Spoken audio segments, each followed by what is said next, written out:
Buenos días, estimados alumnos. Les saluda la profesora Sheila Barreto.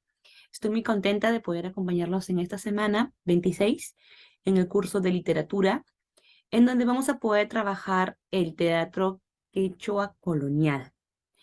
Bueno, especialmente vamos a estudiar una obra llamada Ollantay.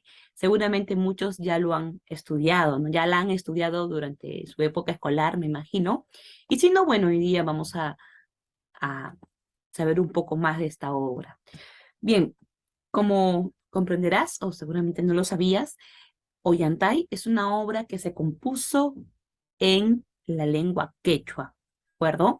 Por lo tanto, es necesario conocer un poco acerca de lo que llamamos literatura quechua, conocer sus principales características.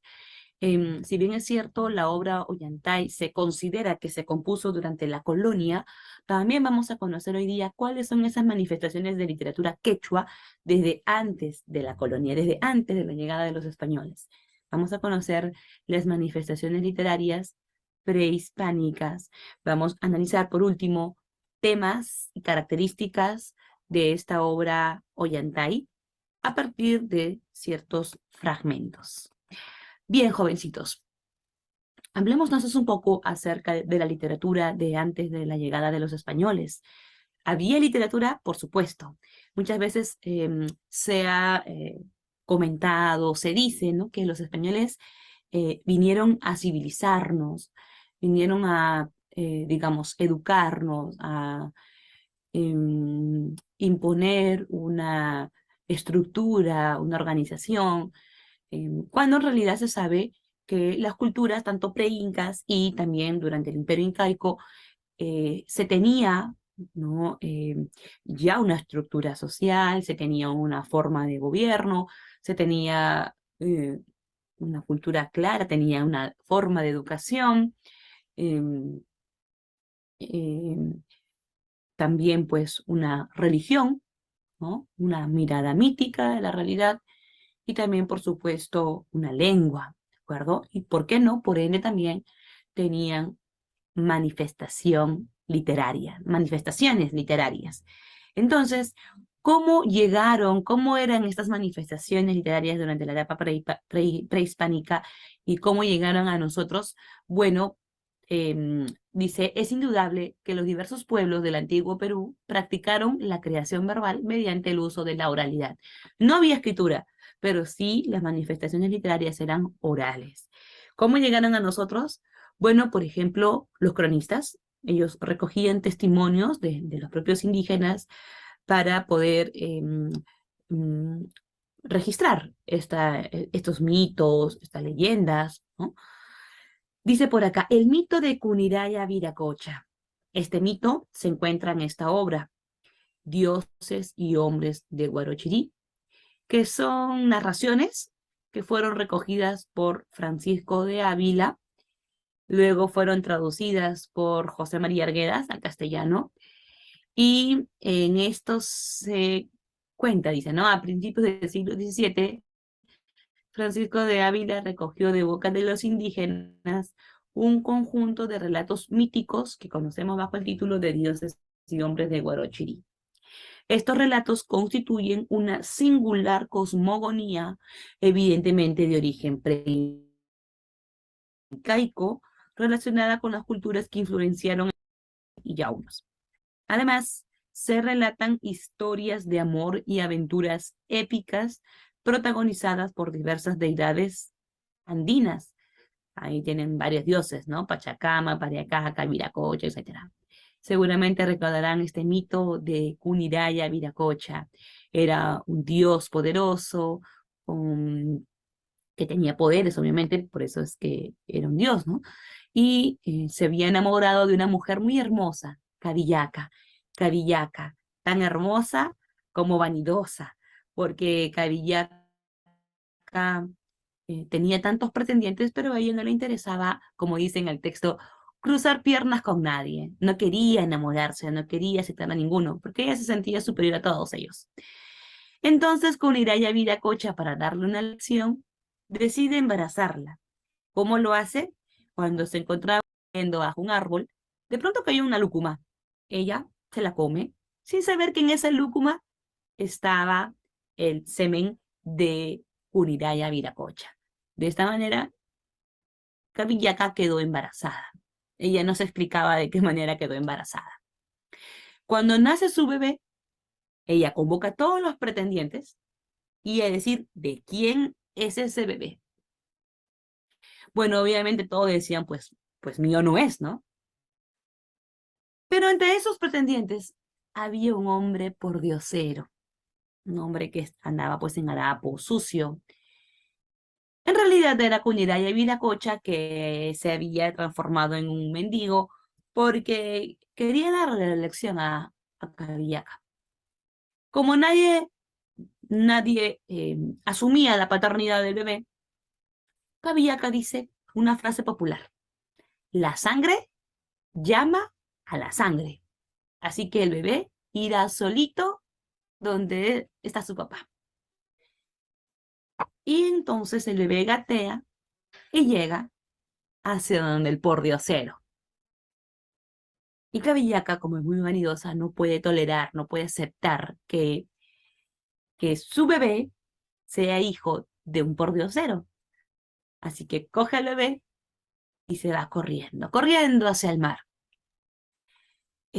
Kuniraya Viracocha se transforma en rey, porque era un rey, un dios, se vuelve con vestidos limpios y caros, ¿no? Y le dice: Cabillaca, escúchame, soy yo, soy un dios, te voy a ayudar, ¿no? Cabillaca no escucha nada y se ve del mar. Y como castigo, esta se transforma en piedra, ¿no? Ahí en Huerochirí vas a encontrar una piedra grande y una piedra chiquita. Es Cabillaca con su bebé, convertidos en piedra como castigo ante su vanidad.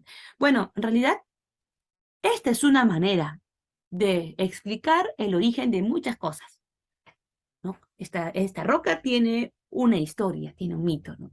Ellos intentan a través de mitos, fábulas no, leyendas y mitos, explicar el origen de lo que le rodea. Bien, si te gustó esta, puedes leer un poco más de estos mitos en esta obra Dioses y Hombres de Huarochirí. Bien, hablemos un poco del contexto. Los incas formaron un imperio de duración aproximada de 130 años. Eran politeístas, o sea, consideraban que existían muchos dioses, y su culto consistía en himnos, procesiones, oraciones. Con la conquista se inicia todo este proceso de transculturación. Bueno, tú sabrás por historia mejor que yo que es el encuentro de dos culturas, pero donde una va a ser obviamente la cultura dominante y la otra, en su propio suelo, va a ser la cultura dominada. En su propia casa va a tener que adaptarse a la cultura obviamente dominante, ¿no? Eh, y fue obviamente un proceso muy duro, y dentro de este proceso tan duro, una de las cosas que va a generar bastante problema es el tema de la lengua, ¿no? De lo cual vamos a hablar también en un momento, ¿no? Con la colonia, dice, la cultura occidental española se convierte en el modelo predominante, se introduce la escritura, y la influencia que va a impactar en el aspecto literario es el barroco, y también más adelante el neoclasicismo. ¿Sí? Recuerda que el barroco es una corriente que surge en el siglo XVII en Europa, también en España, por supuesto, y en el neoclasicismo en el siglo XVIII. Estas corrientes son las que van a influir durante esta época colonial, ¿de acuerdo? No solamente va a predominar, pues, el gobierno, la religión que se va a imponer, el catolicismo, la lengua castellana que se impone el quechua, entre otras, también la literatura va a influir también aquí en nuestra cultura, en este caso el barroco y el neoclasicismo. Bien, ¿a qué llamamos literatura quechua? A todas las manifestaciones literarias que existieron en lengua quechua desde la consolidación del Imperio Incaico, desde el siglo XII, antes de la llegada de los españoles, que se dio, se conoce esta fecha, ¿no? 1532, ¿sí? Literatura quechua prehispánica. La producción literaria prehispánica está conformada por registros orales que luego los cronistas van a ir recopilando, ¿sí? ¿Cuáles eran las características? Una literatura oral. No existía la escritura, alumno. Por lo tanto, las manifestaciones son orales, son habladas. Y yo te pregunto algo, entonces, ¿cómo podrían perdurar en el tiempo? Porque tú puedes crear una obra y la escribes y ahí está, tú puedes morir, pero ahí está tu obra escrita, ¿sí o no? Pero ¿cómo podría perdurar en el tiempo una obra que no está escrita?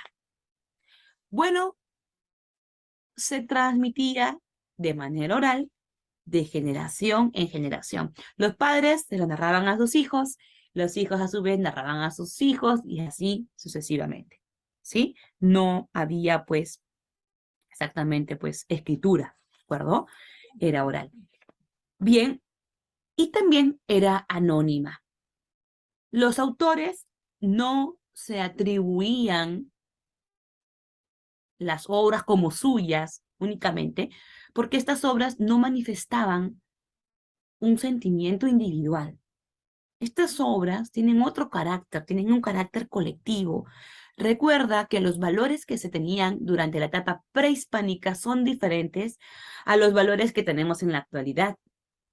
Por ejemplo, en la actualidad, eh, lo que nos enseñan en la actualidad es el individualismo, ¿no? Cualquier logro que uno tenga se atribuye a una persona, se le hace honores a una persona. Es más, cuando estás en tus redes sociales, ¿no? Cada persona se muere por tener bastantes seguidores, bastantes likes, porque el reconocimiento es individual. O sea, esta persona, y estamos en competencia constantemente, ¿no? En cambio, allí no.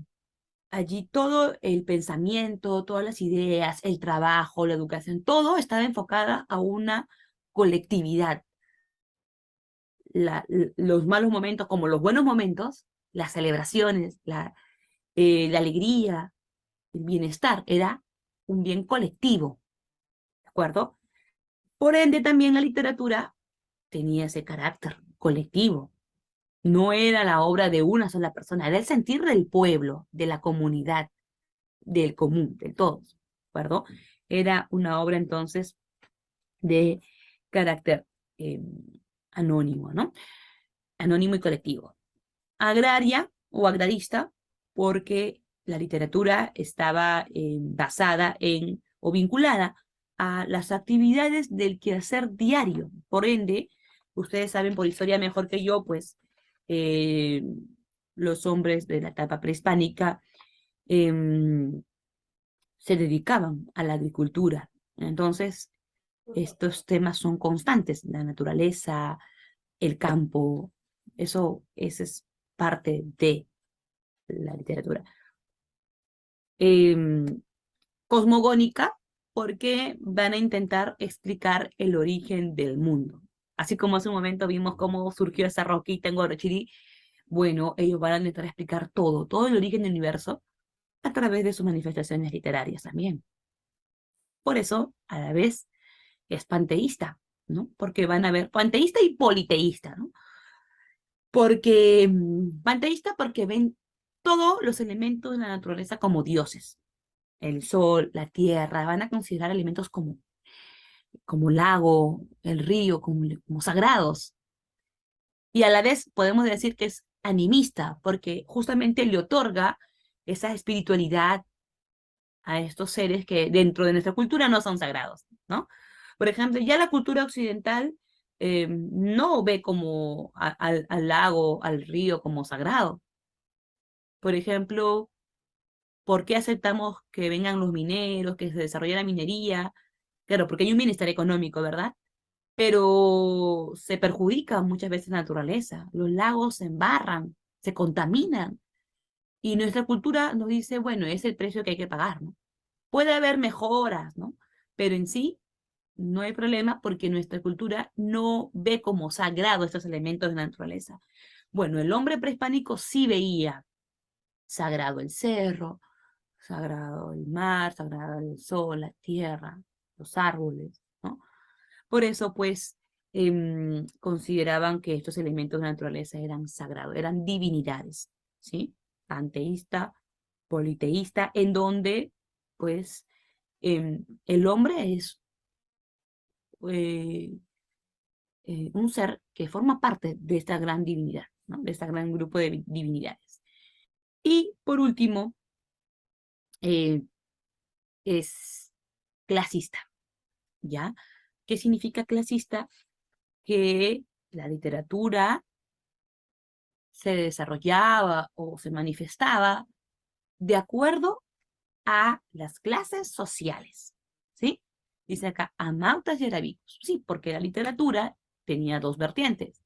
Una literatura oficial, dice, y una literatura popular.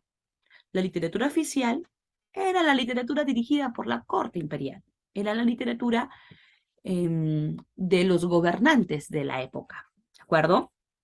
Aquí dice, su elaboración y difusión estaba a cargo de los amautas. ¿Quiénes eran los amautas, alumnos? Eran pues los maestros, eran los historiadores, eran los filósofos, los consejeros, eran los responsables de transmitir la cultura del imperio incaico, de las élites gobernantes. Era pues obviamente los que manifestaban la literatura oficial. En este caso, la literatura oficial era un instrumento del gobierno con función didáctica y moralizadora. Este tipo de literatura era de carácter también religioso y solemne. ¿Mm? Y en cuanto a la literatura, la vertiente popular de la literatura prehispánica era creada por la sociedad rural dentro de la comunidad del Ayllu, las familias.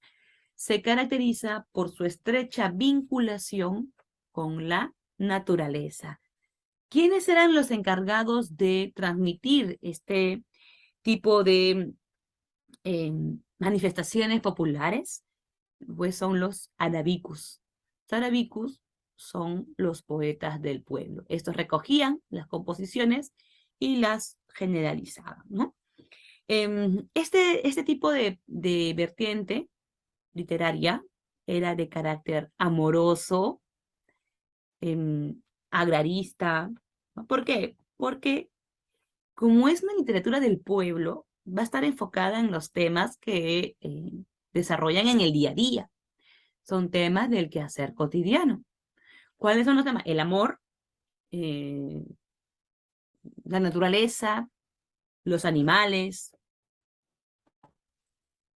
actividades agrícolas, fiestas, las nupcias, los rituales, incluso los funerales. Eso es la literatura popular, ¿no? La que más se ha desarrollado por ser justamente de corte popular, es más amplia, ¿de acuerdo? Bien, ¿qué especies literarias se desarrollaron durante, o en literatura quechua, ¿no? Durante la etapa prehispánica? Tenemos el género épico, ¿te acuerdas? Género épico. Hoy día llamamos género épico narrativo, ¿de acuerdo?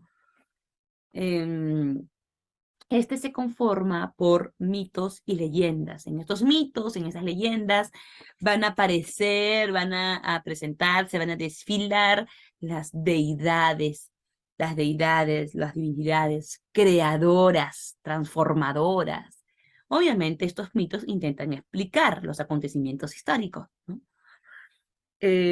Hombres excepcionales, eh, todos estaban pues enfocados en explicar cómo surgen las cosas de ese momento, ¿no?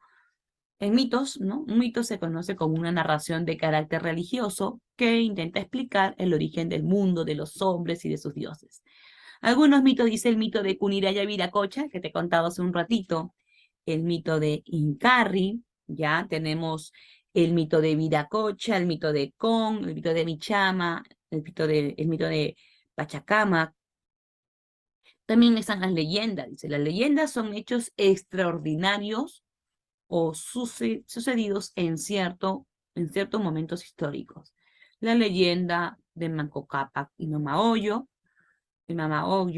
las leyendas de los hermanos Sayas. Seguro muchos de ustedes han conocido, ¿no? Este tipo de leyendas. Por ejemplo, Manco Cápac y Mama Oyo que salen del lago Titicaca para fundar el Imperio Incaico.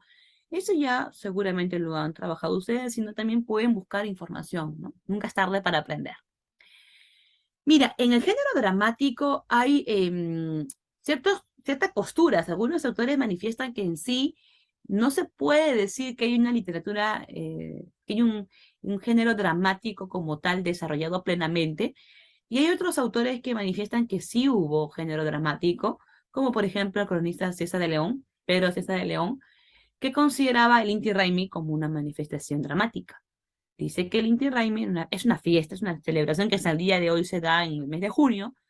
Dice se efectuaban representaciones dramáticas en un teatro grande, con sus gradas muy adornadas y los mantos de fina lana. ¿Mm? Igual, el cronista Inca Garcilaso de la Vega también manifestaba que sí había literatura, teatro durante la etapa prehispánica y que ésta se desarrollaba siempre acompañada de cantos, de música, de danza, ¿no? Entonces, bueno, en esa parte sí coinciden, ¿no? De haber habido teatro durante la etapa prehispánica, esta definitivamente era acompañada de la danza, de la música, del canto. Bien, y el género lírico, que es el que se desarrolló con mayor esplendor, ahí encontramos principalmente dos especies que resaltaban. Estas son el jarawi y el jairi, ¿sí? El jarawi era la manifestación de estos poetas populares. ¿Cómo se llamaban? A ver, ¿cómo se llamaban? Los arabicus, ¿no? Porque son temas del pueblo, ¿de acuerdo? Y especialmente el jarawi era el tema amoroso, o más bien, más que amoroso, más que cantar al amor, era cantar al desamor, ¿no? Es porque es un canto nostálgico. El jarawi es un canto triste, nostálgico, que expresa el sentimiento doloroso por la pérdida del ser amado, del desamor. Por el contrario, el jalgi es una oda. Una oda es una especie lírica que sirve para exaltar algo. El jalgi es un canto triunfal. Y obviamente hay diversos tipos de jalgi. Por ejemplo, tenemos el jalgi guerrero militar, que es cuando se ensalzaba a un héroe. El jalgi religioso, que obviamente se dirigía a dioses como Viracocha. El jalgi agrícola, donde se agradecía por los alimentos, por los frutos recogidos. Entonces, el jalgi era más bien un canto de alegría.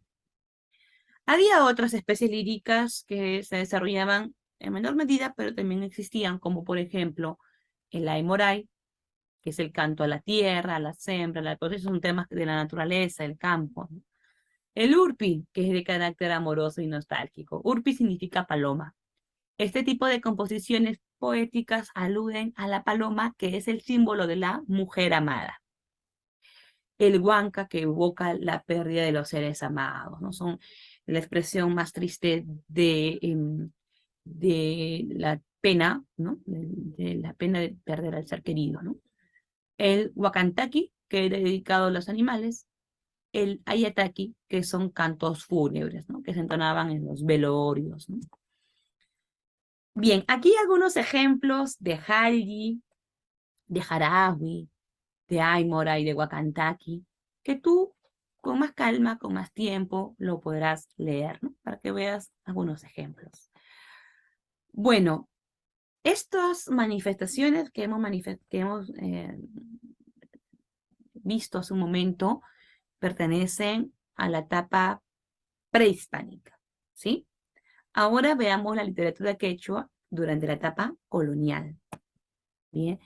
La invasión española marca una ruptura decisiva en relación con la época anterior. Desde ese entonces, dice, el Perú será un país marcado por la interrelación conflictiva de la herencia cultural andina y de la cultura occidental introducida por los españoles. De hecho, esta invasión va a tener consecuencias, no solamente de orden político, económico, social, cultural, lingüístico, religioso, ¿no?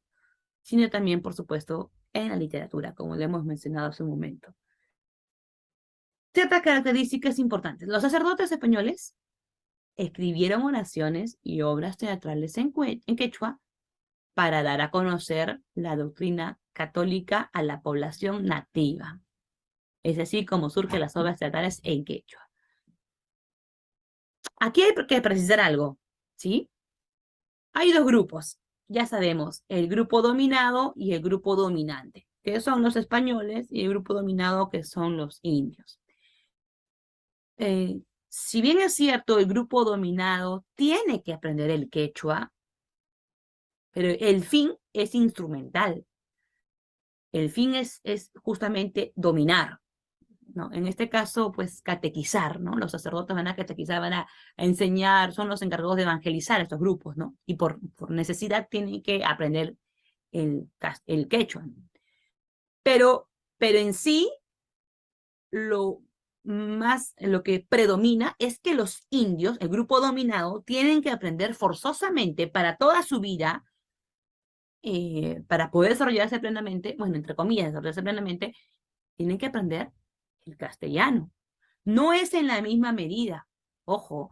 Y bueno, creo que ya está implícito, ¿no? Porque por algo hoy en día hablamos castellano y no quechua. Es porque, obviamente, el castellano se va a imponer al quechua. Sí, el grupo dominante tiene que aprender el quechua, pero eh, por una, em, por un objetivo específico, que es pisotear. En cambio, el grupo dominado sí o sí tiene que aprender para toda su vida la nueva lengua, el castellano. Y hay situaciones muy complicadas, y eso lo puedes encontrar en las crónicas de Poma de Ayala, ¿no? Como los ejemplos bastante graciosos, ¿no? Como los indios sufrían para aprender el quechua, ¿no? Y cómo estas situaciones generaban, pues, eh, sufrimiento para los indios, ¿no? Porque no podían aprender tan rápidamente el castellano. Pero de la misma manera, ojo, los sacerdotes que supuestamente tenían que saber quechua para poder evangelizar, era un requisito necesario que sepan quechua para poder evangelizar, tampoco lo sabían bien. También tenían problemas para poder comunicarse en quechua, ¿no? Entonces, era una situación bastante conflictiva el tema de la lengua. Pero bueno, de esta parte histórica, ¿qué nos importa?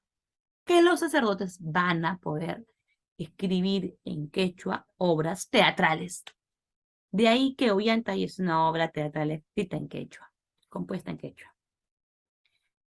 Bueno, por otra parte, dice, los indígenas siguieron cultivando sus tradicionales, ¿no? Poesías orales, los relatos, los mitos, incorporando, por supuesto, elementos de la nueva cultura dominante española. Era inevitable esa influencia española. Bien. ¿Cómo fue el teatro quechua durante la colonia? Dice, en un periodo bastante prolongado, aproximadamente desde mediados del siglo XVII hasta la rebelión de Túpac Amaru II, durante el siglo XVIII, diversos autores escribieron obras dramáticas en lengua quechua. Aquí tienes algunos ejemplos.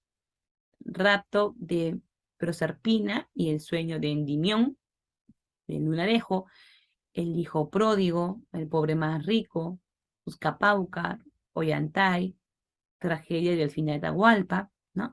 Pero entre estas obras, obviamente, la más destacada, por sus rasgos que ahora vamos a ver, es Ollantay.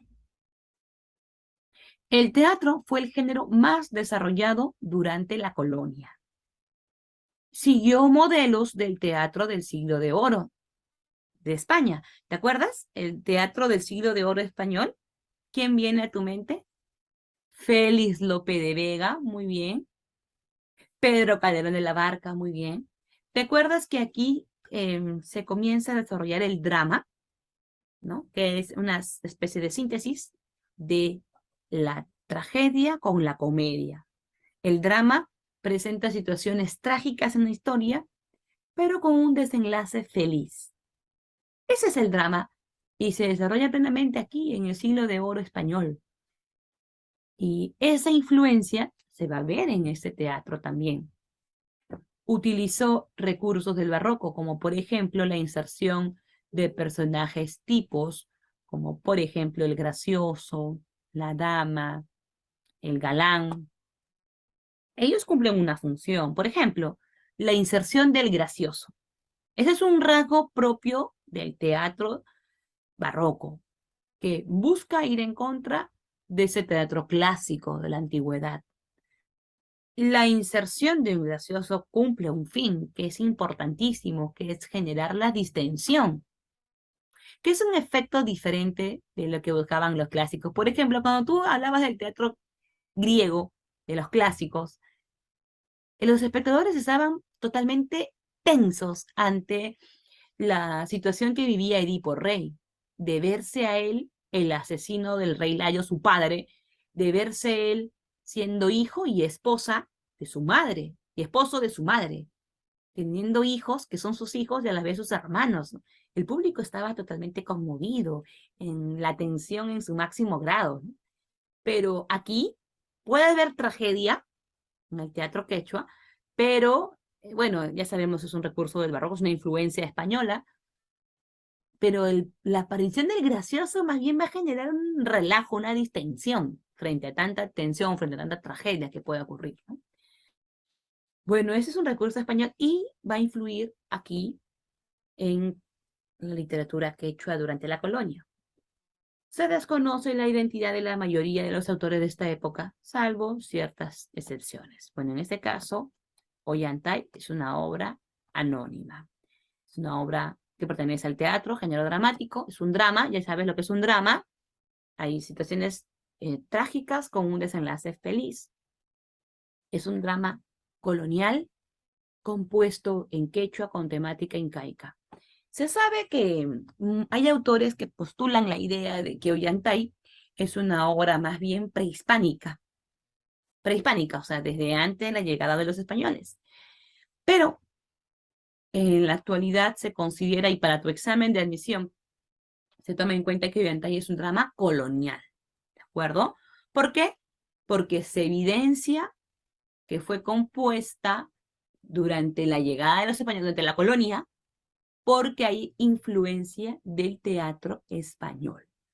¿Cuáles son esos, esas evidencias, esa influencia del teatro español? Es el verso octosílabo, polimetría con predominio del verso octosílabo, que está dividido en tres actos, que hay personajes tipos, como el galán, la dama, el gracioso, ¿no? Y que hay un final feliz. Entonces, si hay influencia del teatro barroco de la Edad de Oro española, obviamente esta obra no es prehispánica, es colonial con personajes históricos. Eso sí, colonial, pero con personajes de otra época, históricos, durante la época prehispánica. ¿De acuerdo? Muy bien. Ten cuidado porque esta obra han preguntado muchas veces en San Marcos. ¿De acuerdo? ¿Cuáles son los temas? Y bueno, y justamente otro rasgo de, del teatro barroco es la doble trama. Recuerda, el teatro barroco rompe con las unidades espacio, tiempo, acción. ¿Sí? Esas unidades del teatro, espacio, tiempo, acción, que postuló Aristóteles durante la Edad Antigua, ¿ya? Toda obra teatral debía tener solamente un espacio, se debía desarrollar en un solo lugar, en un solo día, se resolvía todo el problema, y tenía un solo tema, una sola causa. ¿De todos los actores, perdón, se movían para resolver esa única trama, ¿de acuerdo? Pero durante la Edad de Oro se rompe con esas unidades. Y en esta obra, Ollantay, también vemos esa ruptura con las unidades espacio-tiempo-acción.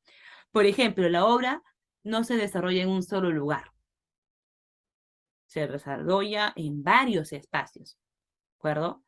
En varios espacios del Imperio Incaico. La obra no se desarrolla en un día, pasan muchísimos años para que pueda desarrollarse.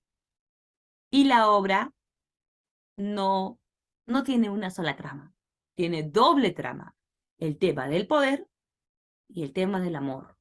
No vayas a creer que Ollantay solo está basado en el amor como tema central, también el poder, porque es el poder el que va de alguna manera a determinar el amor entre estos dos, Ollanta y Cusicóyolo. El poder representado por Pachacútec, que es un inca autoritario, hace que esta pareja, esta familia, ni siquiera eran pareja, porque ya venía un bebé en camino, y Mazuma es el fruto del amor de Ollanta y Cusicóyolo. El poder de Pachacútec hizo que esta familia se desuna, una tragedia sin duda.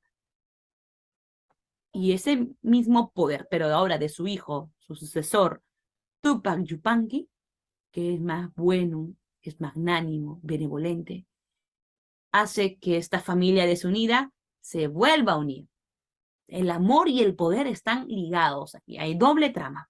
Ese es otro rasgo del teatro barroco de la Edad de Oro española. Por lo tanto, esa obra es colonial por estas evidencias, ¿no?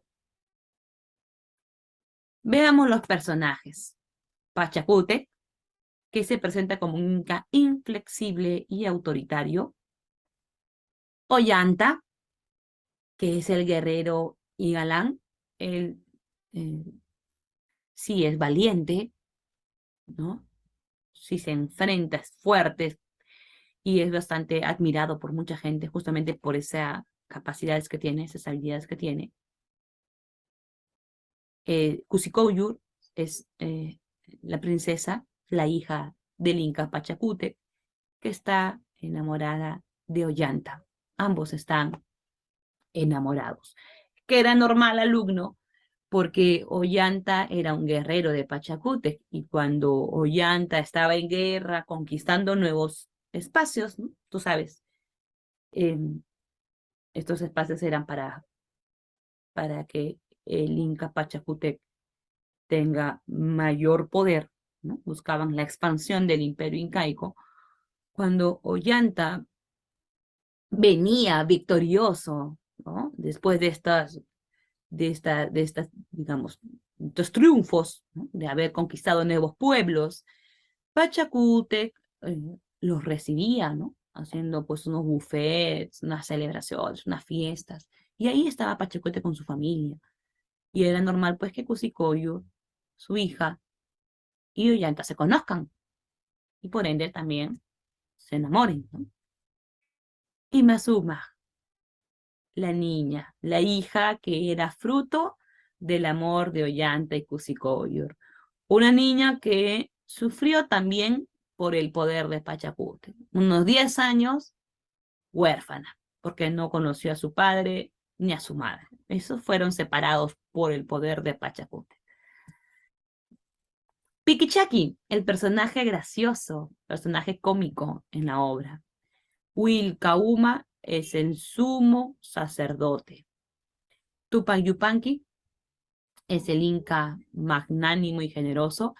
Tupac Yupanqui es el que va a suceder a Pachacútec y se va a diferenciar de él porque es más bien una persona más benevolente, ¿no? Bueno, Rumiñahui es un general que se caracteriza por la astucia, por la astucia. Digamos que los personajes tienen, ¿no? Una cierta personalidad. Él es valiente, ella es la dama, él es el sabio, él es el bueno, él es el malo, él es el gracioso, él es el astuto, ¿no? Rumiñahui, ojo de piedra, es un astuto general. Lo vamos a ver por qué, ¿sí? Principales acontecimientos. A ver, en el primer acto, Ollanta aparece preocupado por su amada Kusikoyor. Ollanta le pregunta a Piquichaki, el personaje gracioso de la obra, si ha visto a su amada, a su estrellita, a su palomita, Kusikoyor. Y en una conversación bastante graciosa, Piquichaki le dice que debería tener cuidado, que debería tener miedo de enamorarse de Cuscoyor. Recuerda, es la hija de Pachacútec, del Inca soberano, de la máxima autoridad. ¿Cómo puedes poner tus ojos en esa mujer habiendo otras mujeres? Le dice Piquichaki. Sal de aquí, le dice Ollanta, no me estorbes. Dime si has visto o no a mi palomita. Yo no le tengo miedo a nadie.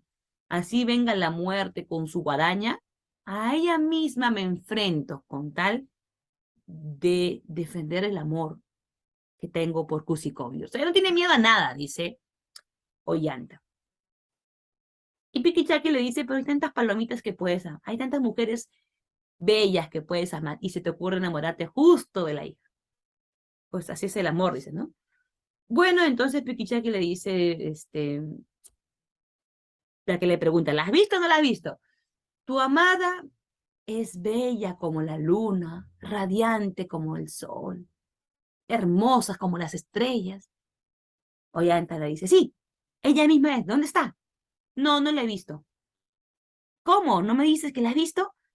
Ah, no, es un decir, dice Piquichaki. Es un decir que es brillante como la luna, hermosa como el sol. Ese es un decir como todas las doncellas lo son, bellas.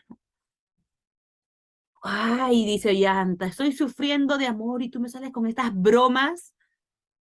Te mataría ahora mismo, dice, ¿no? Y Piquichaki dice, mátame, mátame, mátame de una vez, échame al mar. A ver, ¿a quién le vas a estar diciendo, Piquichaki? En la mañana, en la tarde, en la noche, días, semanas, meses, preguntándome por Cusicoyor. A ver, pues, ¿quién te va a aguantar? Le dice Piquichaki. ¿Te das cuenta? Mientras que Ollanta está sufriendo plenamente y tú podrías, ¿no? Sentirte, digamos, en su lugar, ¿no? Ese sufrimiento de no ver a la amada, podrías, digamos, identificarte con él, no puedes, porque Piquichaki está dando las notas de gracia ahí, ¿no? Entonces la tristeza se vuelve un poco menos, ¿no? Menos tensa. Bueno, en eso aparece un sacerdote y este le dice que ha venido por él y le dice, que ya sabe todo. La escena también es graciosa porque incluso cuando lo ven, ¿no? A Wilcauma, sacerdote, le dice, ¿no?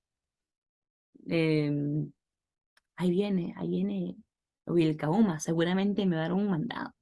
Y Ollanta dice, caramba, no tengo ganas de hablar con nadie, ¿no? Y Piquicha que le dice, cuidado, porque él ya sabe lo que estamos hablando en este momento. ¿Por qué? Porque se entiende que los sacerdotes tienen ese poder, ¿no? De ver el pasado, el presente, el futuro. Saben todo. No le puedes ocultar nada. Ya. Así que Ollanta, avergonzado, se acerca, ¿no? Y conversa con él. Y ahí, Wilcauma le dice que tenga mucho cuidado. Mira, mira todo lo que has logrado, le dice Ollanta. Todo lo que has logrado. El Inca Pachacútec no tiene mayor consideración por ninguno de sus guerreros como lo tiene contigo, porque tú has logrado reunir pueblos y ponerlos a los pies del Inca Pachacútec. Has logrado que el Antisuyo esté en sus manos. Algo difícil. El Antisuyo es una zona que se considera que se caracteriza por su rebeldía, por su fuerza, por su resistencia. Y Ollanta ha logrado conquistarlos, ¿no? Que el Pachacútec tenga el poder de esa zona también, el Antisur. Entonces, con todo esto, Wilcauma le dice a, a Ollanta, no pierdas todo eso que has ganado. Le dice, ¿por qué me hablas así? Porque ya sé que estás mirando a la hija de Pachacútec, a Cusicouyu. Y Ollanta se sorprende, dice, ¿cómo es posible? ¿Cómo tú lo puedes saber si la única persona que lo sabía de nuestro amor era su madre, la madre de Cusicouyu, la Coya? Entonces, eh, él dice que como sacerdote sabe de todo y le advierte que va a pasar cosas muy malas si él sigue en su intento de querer a su amada Usikoy, que para él pues sería pues un amor prohibido. ya hay un vaticinio. Ya se le dice a Ollanta que va a pasar cosas malas. Y efectivamente, alumno, pasan cosas malas. Sardótegui tiene ese poder, ¿no? De tener en sus manos, en su boca, la verdad. En otra escena aparece Cusicóyur desconsolada, triste, conversa con su madre la Colla sobre su desventura amorosa con Ollanta. En ese momento, ella se sentía muy triste porque no había venido Ollanta a verlo. Ella no podía explicarse por qué él no vino como había quedado. Y Ollanta igual, pues Ollanta la estaba buscando y no la encontraba. No estaba en el palacio. Cusicóyur se encontraba en el Ayahuasca. Para esto el padre entra a Pachacútec y ve a su hija desconsolada y la quiere ayudar. ¿Ya? Ahí hay un fragmento que es importante que tú lo leas, alumno, porque es una obra bastante breve, donde el padre, Pachacútec, expresa todo lo que representa para él su hija. Le dice, eres la luz de mis ojos, eres la alegría de mi vida. Entonces, más o menos por ahí te entiendes lo que representa Cusicóyur para Pachacútec, ¿no? Es lo máximo en su vida. Y por supuesto, no iba a dejar que lo máximo en su vida, y con todo el poder que tenía Pachacútec, pues la enamore a alguien que estaba por debajo de ella, ¿no? Porque recuerda que las clases sociales existían desde la etapa prehispánica. Y entonces, ese texto te hace entender por qué el actuar de Pachacútec, ¿no? Para él, Cusicóyur lo era todo. Entonces manda a llamar a unos niños a que canten, para que alegren a Cusicóyur. Pero lo que cantaban los niños eran canciones de tristeza. Y Cusicóyur, que estaba deprimida con esas canciones, se deprimía más. Era como tú, ¿no? Cuando estás triste porque, bueno, por un desamor, ¿no?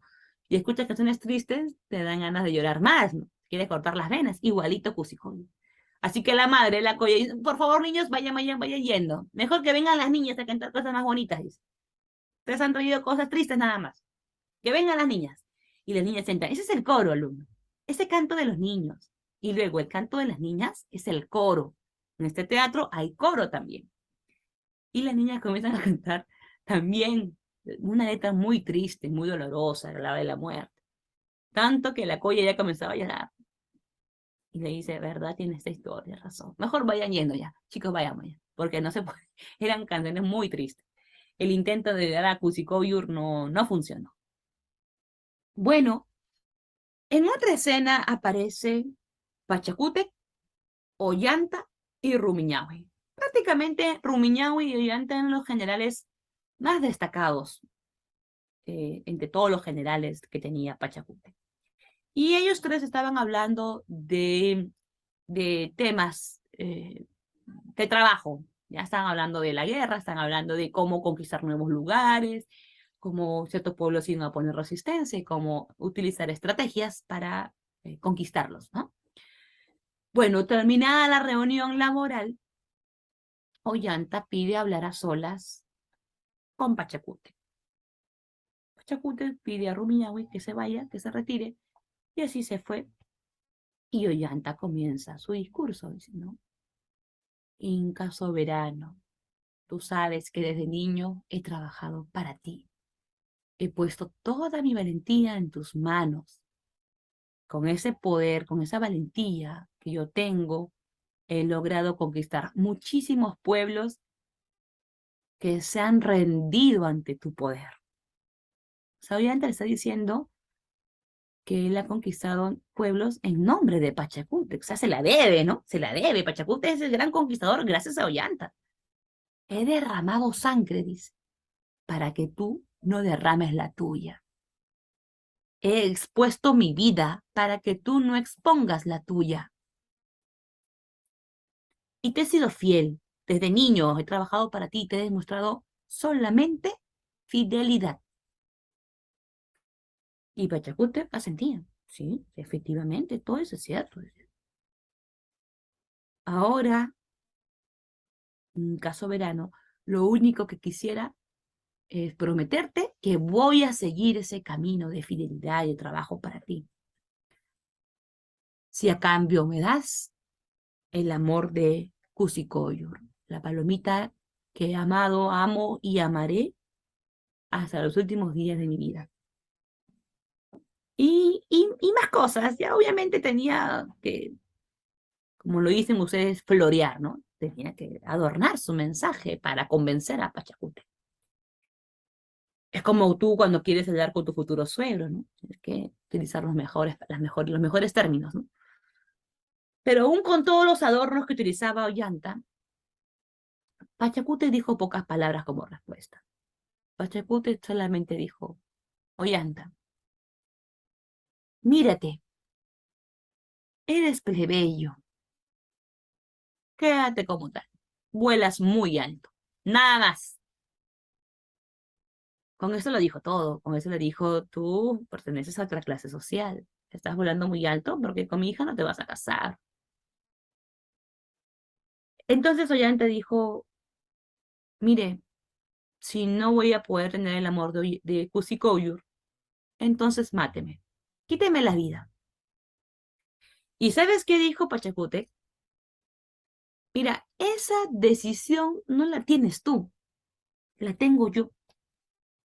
Y ahorita no te quiero matar. He decidido que no vas a morir. Así que por favor retírate. Qué impotencia, ¿no, Luke? ¿No? Qué impotencia porque prácticamente Ollanta no puede hacer nada, ¿no? Ollanta no es dueño ni de su propia vida, imagínate. Al punto en que, eh, al punto en que ni siquiera puedes decidir sobre su muerte, ¿no? Sale Ollanta, todo conmovido, y comienza el monólogo. Ah, Ollanta, así eres correspondido. Tú que has sido el vencedor de tantas naciones, tú que tanto has servido a Ikusikoyur, esposa mía, ahora te he perdido para siempre. Ya no existes para mí. Ay, princesa, ay, paloma, ay, Cusco, hermoso pueblo. Desde hoy en adelante he de ser tu implacable enemigo. Romperé tu pecho sin piedad. Rasgaré en mil pedazos tu corazón. Les daré de comer a los cóndores, a ese inca, a ese tirano. Alistaré mis antis a millares, les repartiré mis armas y me verás estallar como la tempestad sobre la cima de Sacsayhuamán. El fuego se levantará allí y dormirás en la sangre. Tú, Inca, estarás a mis pies y verás entonces si tengo pocos yuncas y si alcanzo tu cuello. Todavía me dirás, ¿no te doy a mi hija? ¿Serás tan arrojado para hablarme? Ya no es de ser tan insensato para pedírtela postrado a tus pies. Yo debo ser entonces el Inca. Ya lo sabes todo. Así ha de suceder muy pronto. Imagínate, ¿no? Es entendible, ¿no? Es entendible la cólera y la furia que siente Ollanta, porque después de todo lo que ha hecho por el Inca y de haber demostrado que es realmente fiel a él, el Inca en gratitud no fue capaz de acceder, de aceptar el amor que tenía su hija, ¿no? Por un concepto de clases sociales nada más. Por eso es que él prometió vengarse, ¿no? Con el dolor de su corazón decidió ir en contra de todo. Y bueno, ahí comienza la otra parte, ¿no?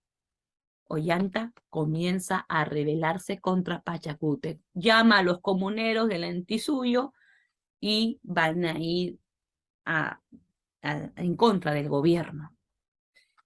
Entonces Pachacútec le da la orden a Rumiñahui que vaya a luchar contra Ollanta y finalmente los venza. Pero Rumiñahui no contaba con que Ollanta estaba bastante armado con bastantes comuneros y no pudo. Rumiñahui regresa derrotado. Pasa el tiempo y Pachacútec muere, porque recuerda que en ese teatro no se respetan las unidades aristotélicas. Así que la obra no dura un día, duran años, dura años, perdón. Entonces, Pachacútec muere sin poder derrotar al rebelde Ollanta. ¿Y quién asume el trono? Su hijo Tupac Yupanqui. Entonces Rumiñahui le pide a Tupac Yupanqui que tiene una estrategia para poder capturar a Ollanta y que necesita luz verde para ejecutarla.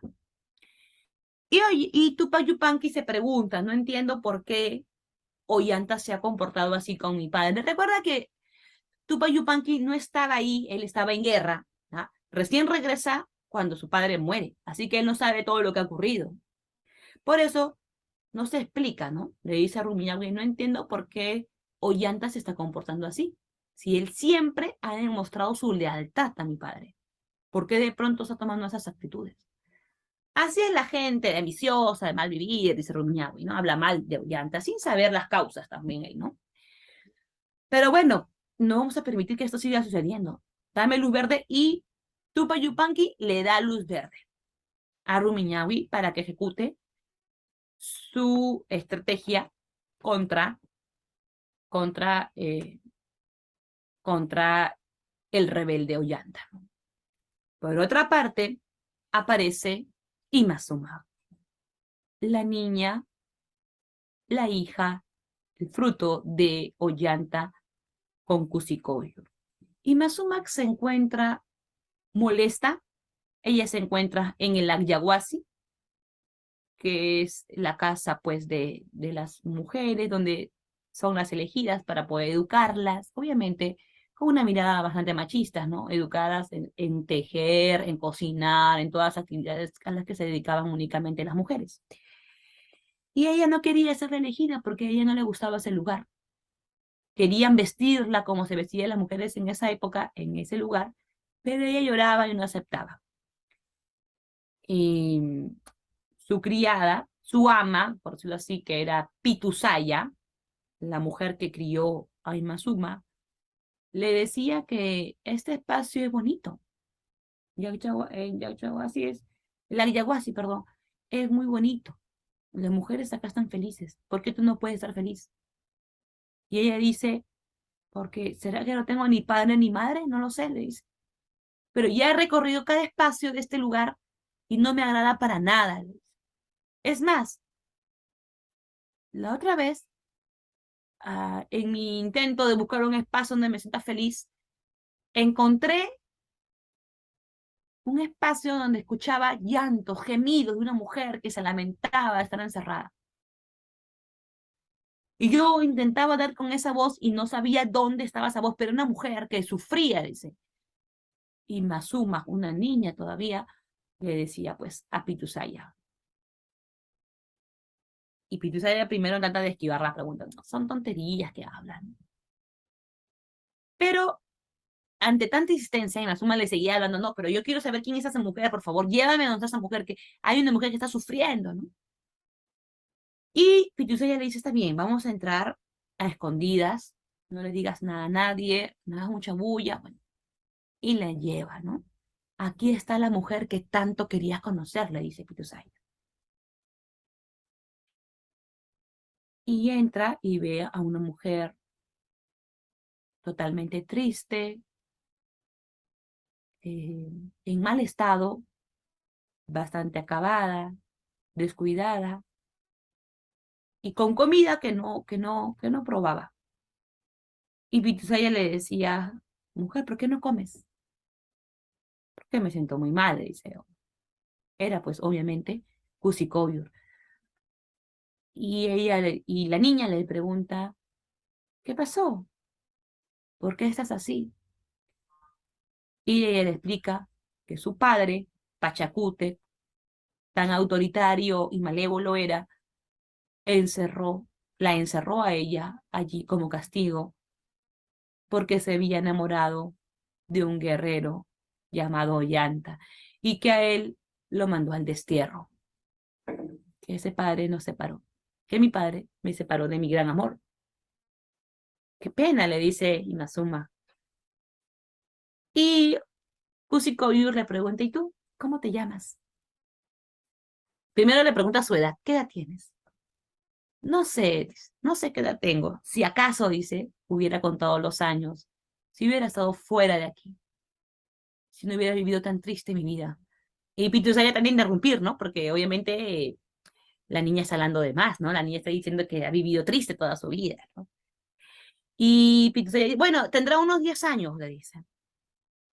¿Y por qué has vivido triste? Y le dice, porque no he tenido padre ni madre, y porque no aguanto este lugar. ¿Cómo te llamas? Le dice Kusikoyur. ¿Cómo te llamas, pequeña? Me llamo Imazuma, aunque no sé si hago honor a mi nombre. Recuerda que Imazuma significa en quechua qué bonita. Por eso ella humildemente dice, aunque no sé si hago honor a mi nombre. Y Kusikoyo en ese momento se emociona, se llena de lágrimas sus ojos y dice, tú eres mi palomita, tú eres mi hija, yo misma te puse ese nombre. Y le explica, ¿no? Que se separaron por Pachacute. Y en ese momento ellas se abrazan, ¿no? Porque era madre e hija la que se encontraban.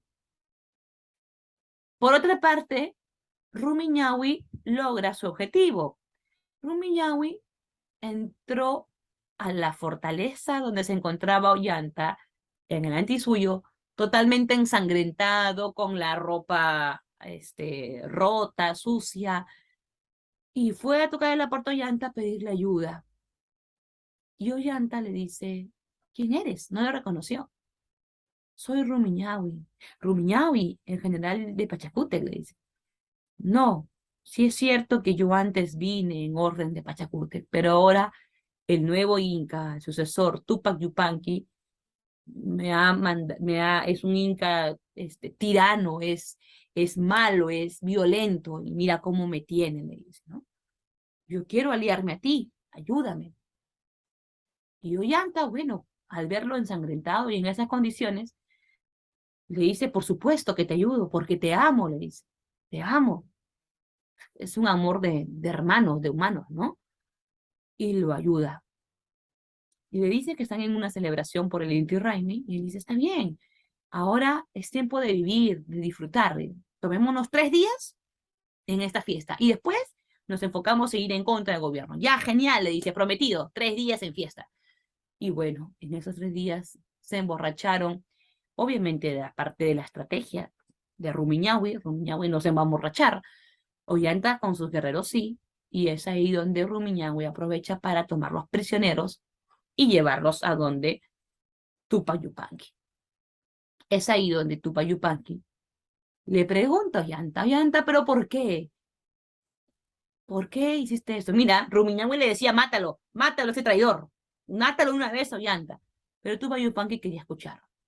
¿Por qué te sublevaste? ¿Qué querías? ¿Era por dinero? ¿Era por ambición? No, le dice Ollanta, era por el amor. Era por amor, dice, ¿no? Y Tupac Yupanqui dice, por amor, pero por favor, dime tú a qué mujer quieres y la tendrás, no hay problema. Es por amor a tu hermana. Y Tupac Yupanqui se sorprende. ¿Mi hermana? ¿No ves que él estaba afuera? Y allí entra en escena la niña Imazuma, ¿no? La niña Imazuma había entrado borrando la seguridad, pidiendo ayuda al Inca Tupac Yupanqui. Este le cuenta que una mujer, su madre, está encerrada en el Ayahuasí y que pide libertad para ella. El Inca va junto con Ollanta, ¿no? Hacia el Ayahuasí y efectivamente reconoce que es su hermana. Es ahí donde se encuentra Ollanta con su amada Kusikoyur. Lo más triste es que Ollanta dice que su palomita está descuidada, está envejecida, obviamente porque ha estado sufriendo ahí adentro, ¿no? Tanto, 10 años. Y en ese momento, Tupac Yupanqui eh, perdona a Ollanta porque comprende el motivo de su rebeldía. Ollanta que descubre que tiene una hija, ¿no? Con Kusikoyu, se abrazan, se unen, y Tupac Yupanqui le dice, pues Ollanta, ¿no? Aquí tienes tu familia, aquí tienes tu hijo, únanse, ¿no? Y abraza a su sobrina, ¿no? Ven tú, Imazuma, tú eres de nuestra prole, la abraza, ¿no? Porque es su sobrina, ¿no? Entonces te das cuenta que es el poder benevolente de Tupac Yupanqui el que hace que de esta pareja se una, esta familia se una, ¿no? El poder es ahí determinante. ¿Qué tal te pareció la obra? Vamos a analizar algunos fragmentos, ¿ya? Dice, el poder arbitrario de Pachacute y el magnánimo de Tupac Yupanqui. Acá está Ollanta, ¿no? Bien sabes, poderoso Inca, que desde mi infancia te he acompañado, procurando siempre tu felicidad en la guerra. Mi valor te ha servido para que impongas tu poder a millares de pueblos. He de estar siempre contigo si me concedes a Coyur, pues marchando con esta luz te adoraré como a mi soberano y te alabaré hasta mi muerte. Y Pachacútec dice, Ollanta, eres plebeyo, quédate así. Recuerda quién has sido. Miras demasiado alto. Arrebátame de una vez la vida, le dice Ollanta. Pachacútec le dice, yo debo ver eso. Tú no tienes que elegir. Respóndeme, ¿estás en juicio? Sal de mi presencia. Así de simple, ni siquiera hay oportunidad de discusión, ¿no? Como para que ahí Ollanta le refute y lo convenza, ¿no? No, Pachacútec no quiere saber nada. En cambio, Tupayupanqui es diferente, ¿no? Habéis oído que se ha mandado que muráis en la estaca. Condúcelos acá. Muerte a los traidores, dice Tupayupanqui. Rumiñahui dice, arrastrad a esos traidores al lugar donde deben ser escarmentados. Estiradlos, arrastradlos 8 pedazos. Tupayupanqui después dice, pon en libertad a esos prisioneros, que se aparten de mi presencia. Habéis contemplado de cerca la muerte. Ahora huid como el ciervo en el bosque. Ya que estáis rendidos a mis plantas, mi corazón me dicta que sea generoso con vosotros y que os eleve, aunque sea 1.000.000 de veces más. Tú, que has sido el valeroso gobernador del Atisuyo, sabrás que es mi voluntad que le continúes mandando para que conserves siempre tu fama. Wilcauma, toma el yelmo y aquellas insignias y pónselas de nuevo a este desgraciado que se ha libertado de la muerte. Ollanta dice, con las lágrimas en mis ojos, protesto que te he de amar y que te he de ser tu humilde siervo. Tumayupanqui era más bien muy bueno, ¿no? Diferente a su padre. Otro fragmento donde se aprecia el uso del gracioso piquichaqui. Ollanta dice, ¿ha visto piquichaqui Cusicóyur en el palacio? ¿En su palacio? No, que el sol no permita que me acerque allá. ¿Cómo? ¿No teme siendo hija del Inca? Ollanta dice, aunque eso sea, siempre he de amar a esta tierna paloma, a ella sola busca mi corazón. Piquichaqui dice, creo que el demonio te ha hechizado, estás delirando, pues hay muchas doncellas a quienes puedes amar antes que llegues a viejo. El día que el Inca descubra tu pensamiento, te ha de cortar el cuello y también serás asado como carne, dice. Ollanta dice, hombre, no me sirvas de estorbo, no me contradigas, porque en este momento te he de quitar la vida destrozándote con mis propias manos. Piquichaqui dice, veamos, arrójame afuera como un can muerto. Y ya no me dirás cada año, cada día, cada noche, Piquichaqui, busca Cusicóyur. Obviamente, Piquichaqui le dan las notas graciosas a la tragedia que está viviendo Ollanta, ¿no? Vemos que hay empleo de jarawi dentro de esta obra, ¿no? ¿Te acuerdas que te comenté que los niños cantaban, entonando canciones tristes? Esos son los jarawis. ¿Dónde está tu pecho amado? ¿Dónde tus ojos, paloma? El néctar de tu corazón, la sabiduría de la boca. Ay, ay. Eran cantos tristes. Aquí también se evidencia, ¿no? El tema del urpi, la paloma, la rebeldía de Ollanta. Ah, Ollanta, así eres correspondido, tú que has sido el vencedor de tantas naciones, tú que tanto has servido. Ay, Cusicoyo, esposa mía, ahora te he perdido para siempre, ya no existes para mí. Ay, princesita, ay, paloma, ah, Cusco, hermoso pueblo, desde hoy en adelante he de ser tu implacable enemigo, romperé tu pecho sin piedad, rasgaré en 1.000 pedazos tu corazón, les daré de comer a los cóndores, a ese inca, a ese tirano.